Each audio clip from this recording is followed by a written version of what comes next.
wasn't in like the ghetto or anything. I was in a pretty nice, really nice neighborhood, I think, but really poor, like, you know, big family crammed in like a small apartment. And so whenever we were growing up, you know, we didn't have a lot of money for food, so I always felt really guilty eating a lot. So as I got older, like, I thought I'd get out of that mindset, especially since I have like money to buy food as much as I want, right, basically. And you know, it's really hard to like get out of that mindset. Like, I always feel guilty eating too much. Like, I always like try not to eat, but so sometimes I would like smoke to like appease the guilt, I guess, and just like have more of an appetite. So I would, anytime I smoked was just for that, or for insomnia, like before I could sleep, because yeah, I had insomnia off and on.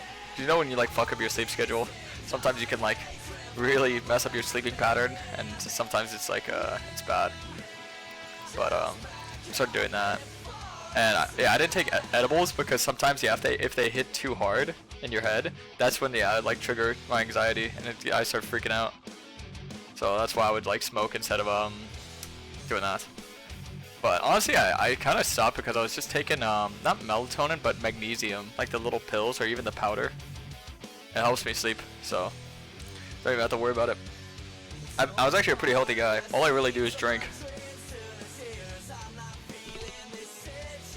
But even then, I don't. At home, I rarely drink. Like in the past like 2 or 3 years, I probably drank like maybe like 10, 15 times. But while in Korea, I've been drinking a lot just because it's kind of like a vacation, you know?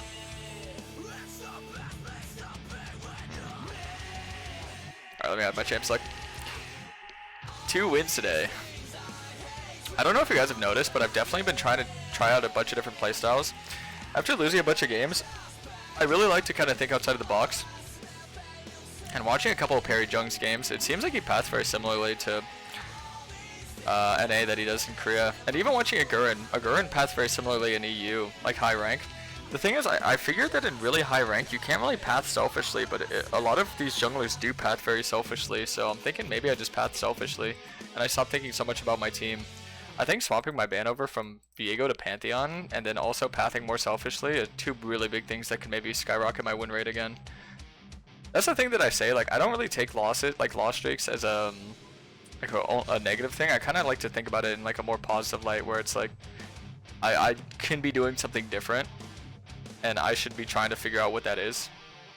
I mean, sometimes you can say it's unlucky matchmaking, because yesterday and today, I've really been unlucky with my, I know it sounds copium, but to me, I actually think it's pretty important, is the side of the map, so like red side, blue side.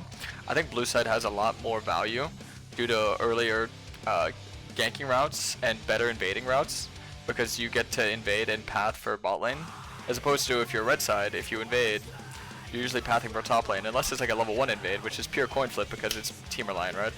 But yeah, no, I feel like aside from like bad RNG, I